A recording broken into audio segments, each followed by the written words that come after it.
Redditors who have cheated death by missing a flight, calling in sick, missing the bus, etc. What happened and did it change your perspective on life? Typical not me, but my sister. She used to really like to hang out with friends. That particular day I was outside doing chores, so she had no car. Some friends called her and told her they could give her a ride. That day our mom was having none of my sister's shenanigans and decided that they were going grocery shopping and no parties till shopping was over. My sister threw a little tantrum but eventually went with my mom instead. I come back from my chores and see my sis and mom on the kitchen table. My sis is sobbing and my mom in shock. Turns out the car that was supposed to be giving her a ride crashed. It spun several times due to high speeds and all 5 people on board were killed, including a heavily pregnant girl and her unborn baby. My sister thanked my mom for standing her ground and ignoring the mini tantrum she threw. My mom saved my life when I was 2. I went in for that 2-year-old checkup men apparent skip. While at the doctor's office my mom commented how I seemed to stand crooked, so the doctor took and looked and noticed a lump near my kidney. It was a cancerous tumor known as Wilms tumor. To understand the rarity, in every 100 kids that have leukemia only one has Wilms tumor. I was at one. In less than a week of chemo and tests I was having my right kidney removed. As a kid I often ignored it, just being annoyed how I can't do contact sports due to my parents' fear of my injuring my lone kidney. But I'm 19 years clear now. My mom is now very good about the better safe than sorry when it comes to odd health issues. I'll always be thankful for that. And of course have also gotten into going to the doctor for odd things. Those trips 9/10 my doctor. Links to a defect due to chemo at a young age. My frizzy hair. My deformed chest and my horrible underbite that I had braces on for 6 years to correct. But hey, I'm alive, my kidney is enlarged and learned to do the work of 2, and I'm currently trying to chase some dreams. Who knows where I would be if my mom just shrugged off me being a little crooked. TLDR. Mom noticed I was crooked in the tub. Took to 2 years doctor appointment, discovered it was rare cancerous tumor. Saved my life. I had an odd one once. I got a call off an old friend I hadn't seen in ages. Arranged to meet in King's Cross Underground Station. Didn't know what to do, so when we met we went for a walk in the station. Something I've never done before or since. Anyway, we walked for a good hour. From platform to platform. Then left. Got home and found out the big King's Cross fire had taken place. What was odd was that we chose that day of all days to take a stroll there. My former Bill was supposed to go the Batman premiere at the theater that was shot up in Aurora. He was sick though, so cancelled his plans. His friends still went and survived. My Bill was a little freaked up after that for a while, but long term hasn't changed at all. There's this reoccurring theme of people having survived terrorist events. It reminds me just how much of a problem terrorism really is. It is so far reaching. We really have to come together as a society and stop this madness. My family and I went to the beach in South India on the 25th of December 2004. On the 26th, the tsunami hit and a lot of people died, so it's crazy to think that could have been me if I went just a day later. Though, it hasn't really changed my perspective on life or anything. I just consider myself lucky. Mumbai terror attack. Was supposed to be there, but my friend got some weird case of culture shock and really wanted to get out of Mumbai ASAP, so we hurriedly took the night bus the day before. I saw someone reading a paper the next day, quickly bought one, and showed it to my friend. She was like, OMG, we were supposed to be there. We are like those people who dodged 9/11 because their kid got sick. This was actually the 3rd time I properly cheated death, because I also survived a suicide attempt earlier. And fell down from pretty high as a child, to the point my mom thought I wasn't coming back. I joke that I'm hard to kill. To be honest, though, it's mostly for the first few weeks you feel a bit on edge and pump adrenaline and get the idea you need to do something special with your life. I do remember that maybe for 3 weeks or so, it became very crystal clear what I wanted in life, then it faded. On God's days I still think I might still have a useful part to play on this earth. But to be honest, I don't really believe in predestination. What it has taught me is to not delay things you really want. Not me, but my dad. He was a Marine. He had joined before Vietnam had started, so when the war really got going he only had a little time left before his service was up. He's a helicopter mechanic and his unit was scheduled to head over. Because of his short time remaining, he didn't go with them. That helicopter was shot down and everyone died. I wouldn't have been born if he had gone with. Was on a bus that had a major accident but realized I had forgotten my keys, so had to get off before it started driving. Turned out there was a massive galak right above my seat and the top started burning and then exploded, sending 3 people badly burnt to the hospital. So probably wouldn't have died but would have a nasty burn. Didn't change crap though. Can't go around being afraid of life. Back in the day I had a girlfriend that lived just over the Texas-Oklahoma border. I would spend the weekend with her and go home late Sunday. My routine was to leave her house at midnight and stop at the local gas station for lunch items when I hit my town 30 minutes later. She managed to talk me into staying the night, which I never had before, and I reluctantly did. Found out the next day the store was robbed with the clerk and a customer being executed in the back office, right around the time I usually showed up. TLDR. She cheated on me a few years later. 2 bullets dodged, one her, one from a robber's gun. I'm a little late to this, but a friend and I were at the Boston Marathon right before the bomb went off. I was standing next to the trash can where the device was stowed, but left 15 minutes before it detonated because my friend and I were getting hungry. Honestly, I don't think about it much, but I felt pretty lucky at the time.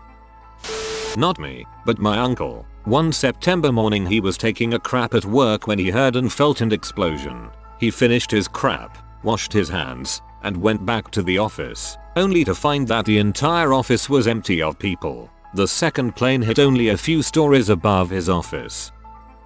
My aunt normally walked by the Twin Towers in NYC to get to work. On the 11th of September, 2001, she decided to take a different route. She listens to her intuition a lot more frequently now. This actually happened to me a few days ago, driving a couple hours away from home to pick up my girlfriend. I was driving, but I decided to pull over because I thought I heard a noise coming from my car. 10 seconds later the car that was behind me sped up and went next to a semi that was parked. The semi out of nowhere merged back onto the road and completely destroyed the car. I didn't stick around to see if the person survived. Not at all likely, but I have been thinking about it since it happened. I'll say I've been a lot more productive with my time lately and have thought about making a will in case something like that were to happen. I feel very lucky. In the penultimate week of term at university 2 Christmases ago, I started to feel ill with stomach and back pain but ignored it because I didn't want to bother anyone. Fast forward a week and I had woken up in the night sweating, feeling sick and shaking. I still tried to ignore it until that evening, when I couldn't find any paracetamol in my room and had no tea bags to make a brew. So I staggered to A&E where I all but collapsed in the waiting room. Turns out I had a bladder infection that spread to my kidneys and eventually led to sepsis, and was going into septic shock. If I had found painkillers and had tea bags, I would have gone to sleep and not woken up. Tea remains my favorite beverage, but I don't ignore my body anymore when it says something is wrong. My mom and I were heading to a department store to do some Christmas shopping. On the way, we saw a restaurant we hadn't seen in a while and decided to stop, and ended up running into some people we know. While we were at the restaurant, someone walked into the department store with a rifle and started shooting people. My uncle missed the bus one day because he couldn't find his laptop charger. That day was the 7th of July 2005, and there was a bomb on the bus that killed 13 people. Coming home from work one night and my driver's side window blew out. I had no idea what happened, but I was pee. The next morning I go out to my car to take the door apart and pick up some glass. There was a bullet hole in the rear pillar next to my rear windshield. It went through the top left of my seat and hit my driver's side window. There was a hole in my hoodie right above my shoulder next to my neck. I called out sick to work and decided to head over to my gym. As I was driving, this lady is in the street being chased by a truck. He hit the curb and almost struck a wall and she ran by screaming. I let her in my car and drove her to the nearest police station. The lady had the most terrified look on her face and had the most erratic breathing. She had bruises all over and said he was trying to kill her for leaving him. I watched her get into the station and then I went to the gym. Not me, but a lady I worked with was in NYC visiting family on 9/11. We all knew she was in NYC and were concerned about her. She called into work the next day to say she was fine, but her family had been planning on visiting the World Trade Center that morning, but they had all slept in. She never really talked about it after that, but I would imagine quite a few people have a very similar story from that day. A few months ago, my husband and I decided to try a restaurant in our area that we had talked about going to for years, but it just never happened. It was a well-rated gastropub sports bar kind of thing with a higher end menu. We finally planned to go on the following Sunday when we had childcare. It was Super Bowl Sunday by chance. My grandmother was going to watch my daughter that day while we went to eat, but got a sudden work offer at the end of the week for Sunday. She's a musician, so we flipped the plans to go Saturday instead. No big deal. We went. We ate. It was relatively uneventful. The place was dead as a doornail. We were the only people in the dining room. We did witness the owner of the restaurant accepting illegal Super Bowl bets, however, and we hear him saying how he expects a constant full house tomorrow, etc. Best day of the year for him. When we heard that, my husband and I said to each other we were glad it worked out this way. We hadn't considered we would be dealing with a crowd the next night and aren't into that, so we were glad our time frame had changed. The following Monday we hear that in the evening when we would have been there was a kitchen explosion and fire that quickly leveled the place. Most people got out from the bar area with ample exits, but many did not, as the place was jammed to capacity and the dining room that we sat in had only one exit, which walks you directly past the kitchen, and another door that opened into the kitchen itself. That's where we sat. The room had tables for probably 50 people, and the windows had those decorative iron rails on the outside, so it was effectively a trap. The place is gone now. I mean gone. The chill it put down my body when I heard what happened was insane. It took the breath right out of me. As far as how it changed me, I am just grateful and humbled. I think about it often. We would have orphaned our preschooler. It's a scary thought for sure. I've also learned to be more aware of my surroundings and don't accept a seat in an enclosed room like that. I do a quick safety check that we can exit from more than one direction and make sure we aren't right on top of the kitchen. If a restaurant is only set up that way, we don't eat there. We have immediately left places before, but not without telling this story to them and suggesting they create a new exit. It may sound like fear-mongering, and I've gotten eye rolls and such, but 24 hours was the difference of my child having a mother or not. It's something I will never forget. Might get buried. When I was younger, I snuck out of the house to go meet my friends at like 2+ am. This is in Singapore, so cabs were pretty abundant at that time of night where my house was, but for some reason that night, none of the cabs stopped for me. Literally 5-6 cabs just went by, one after another. I was quite off, so I was very aware of the number plates of the cabs. A few seconds after the last cab went by, one finally stopped. When I got to the highway, about 2 minutes away from my house, there was a massive traffic jam. At 2 am, I was already off about being held back by the non-stopping taxis, and now there was a traffic jam. When the cab I was in finally reaching the end of the jam, I saw that it was caused by a massive traffic accident. At least 3 ambulances, and I saw a bunch of teens in stretchers, sitting on the roads, and in the cars. It included a 2-car pileup, 1 car turned turtle, and a cab which was smashed up and facing the wrong direction, which had the plates of the last cab I missed. I swear to God I lost my breath. Now I'm completely aware that if I got into that cab, we might have missed it by mere seconds, or I could have been in an even worse accident. Wifey and I went to St. Thomas. First evening out, we hail a cab for a night on the town. Me, wifey and driver get out of the cab and he gives us a few pointers about where to find what. I pay him, give him a nice tip and turn to cross the road. I look to my left. No cars are coming, so I lean forward to hustle across the street. I feel a strong tug on the back collar of my shirt. My front foot goes up in the air. I hear a loud horn honk and a car whizzes by from my right going 55+ mph. Like the UK, in St. Thomas travel lanes are reversed from the States. Had the cabbie not yanked me back, I would have surely been dead or wished that I was. I think of it from time to time. I always wonder if the cab driver knew what he did. As for change, when friends mention they are traveling to a country that has reversed traffic direction, I tell them about this occurrence and make sure I have their attention.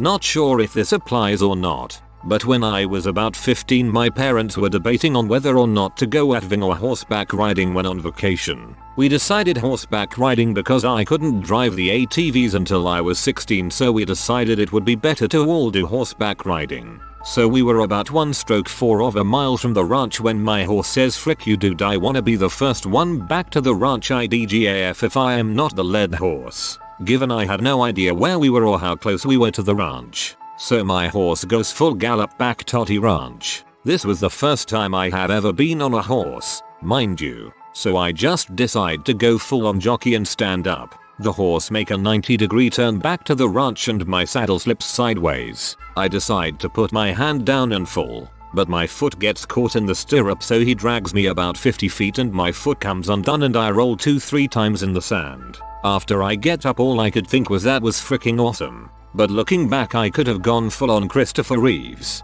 I was very lucky, and while I don't think I cheated death, I still could have been in a world of hurt if things didn't go exactly the way they did. This ranch also has had issues with their horses in the past. One ripped a kid's cheek off with his mouth, throwing him against the wall. After 3 surgeries to repair his salivary glands, he ended up okay. Needless to say, horseback riding is no longer a suggestion on family vacations 12 years later. Not my story, but my dad's. My dad was supposed to fly to LA on 9/11 on AA Flight 77. At the time, if he and his co-workers took that flight, they'd have had to go straight from the airport to their business meeting. Now we know they would have died. My dad was kinda pissed his company had scheduled the flight that way, so he cancelled it and chose a flight for 9/10 so he and his co-workers could sleep the night before and get breakfast before the meeting. They still send him thank you cards emails every year around 9/11 for saving their life.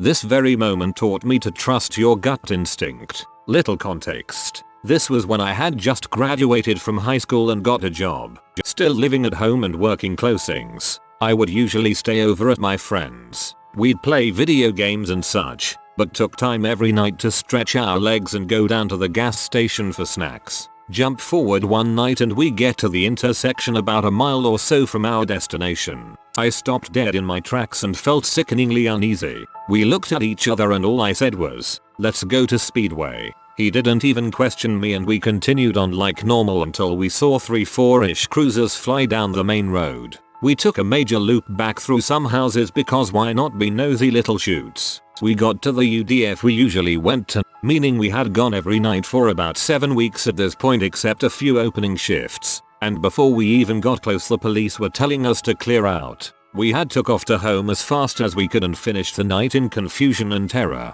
We were woken up by my friend's grandmother nearly breaking the door down early in the morning. We then learned that the UDF was shot up that night. Trust your gut, kids. I woke up in the middle of the night to go to the bathroom. I was having a hard time moving and thinking much, which I chalked up to being extremely groggy in the middle of the night. I wake up on the tile with my parents in the bathroom with me. I wasn't groggy, I was having an aura, warning sign for a seizure. Had I not woken up when I did, I would not have escaped with nothing more than a broken nose. Not me, but my grandpa. He was part of World War II on a Navy supply ship. He ended up having to stay ashore to do an illness. While he was in the hospital, his ship was sunk and most of the people on board died. It was in the hospital where he met my grandma. She was his nurse.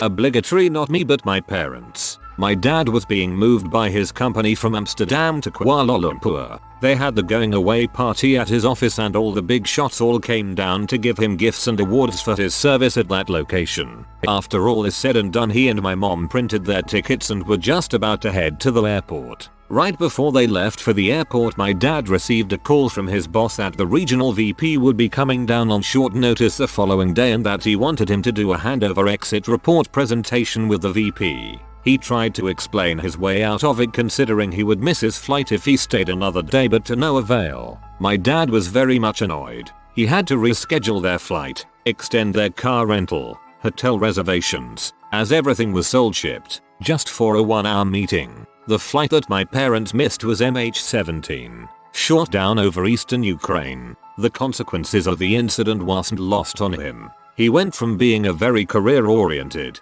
results-driven, an achievement-based man to one who seemed to enjoy life a lot more. He ended up retiring soon after that at 53 and is now living his life to the fullest. He just picked up Zumba and hiking and is traveling to exotic countries most months out of the year. All in all, it worked out well for him. My first adult job after graduating was at a maximum security prison. They offered a 5k sign-on bonus, plus paid some additional money for schooling, so I thought it was a win-win. I had worked all morning in the yard before getting ready to go home. We were short-staffed, so I was volunteered to cover a call-in for Cell House, which at the time was our worst cell house and had the most violent offenders there. I had changed out my keys and everything when I got told someone called in for comms and I was going to go cover that call-in as I was comms trained. I passed my keys off to another female officer and told her I would see her at the end of the shift. Later on, both officers in the cell house were attacked by inmates during dinner time and the officer that took my place was killed. Apparently they had planned on attacking the officers for a while and caught both by surprise. I was the one that made the call for outside medical. It left me feeling like maybe if I hadn't switched with her, no one would have gotten killed. I was 5 months pregnant with my second child and waiting for the cross lights to turn green after I finished work. My lights turned green to walk, and just as I stepped out, I stopped myself and before I knew it an SUV had come straight around the corner that I was just about to step into with no freaking care that he not only went through a red light but nearly run me over. See, also, this happens a lot to me. I definitely have a guardian angel looking out for me. This isn't the only time it's happened, but the most memorable for me. My father was in the military in the 1950s. He had just gotten leave and was seated in a military passenger plane for a flight home. Just before takeoff the crew called for him specifically. An officer had just arrived and was going to take his seat. My father had the lowest rank so he was booted. He got off, and the officer got on. The plane took off and crashed. Everyone died, and here I am today.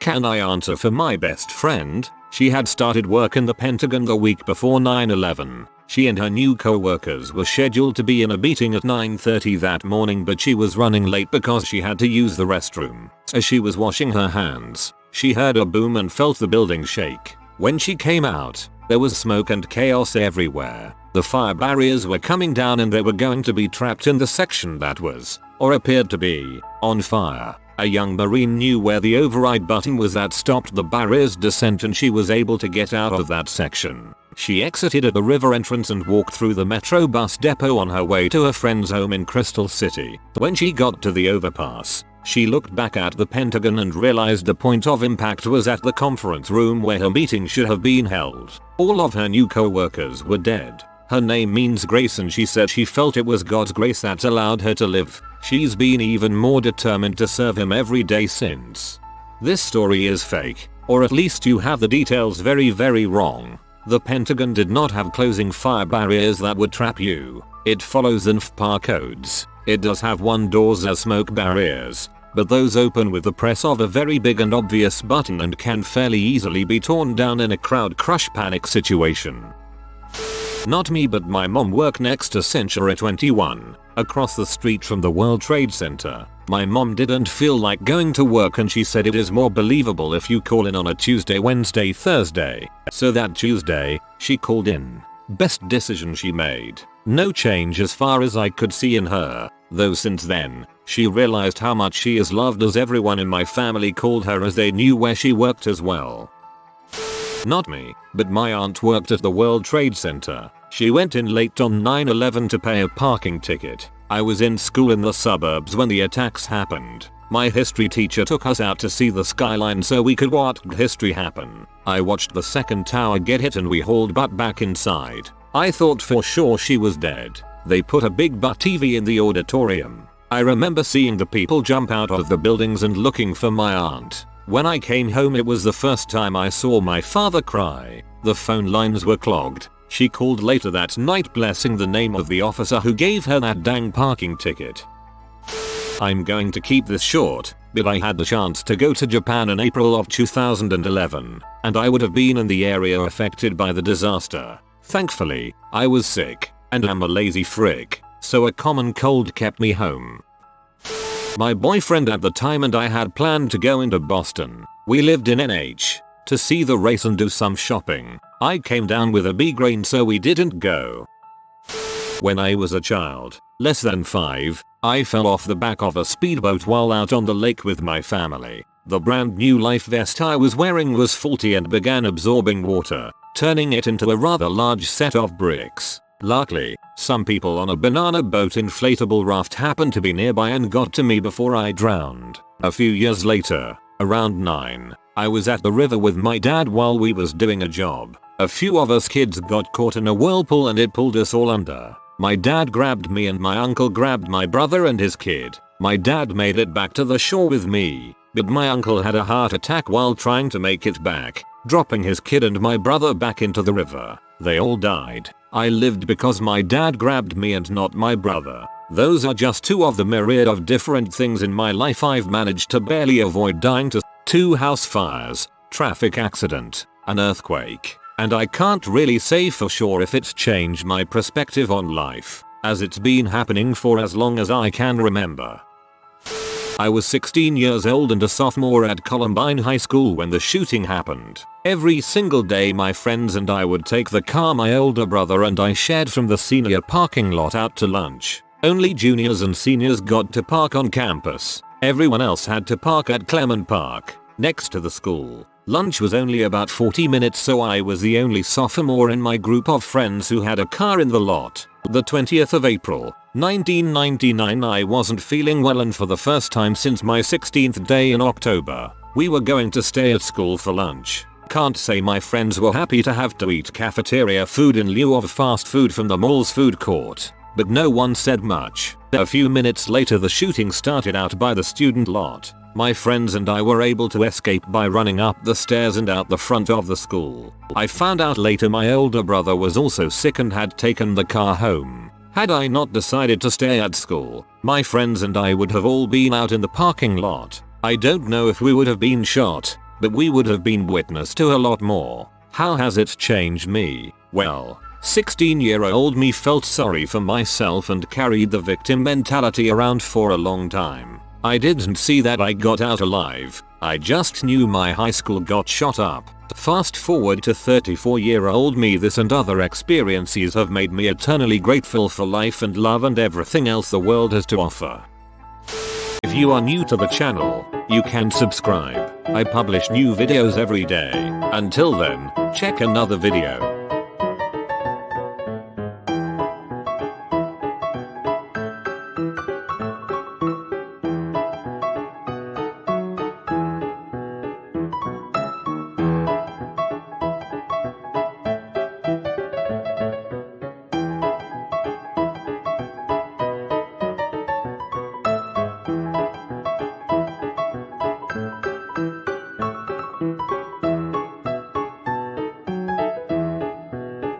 Bye for now.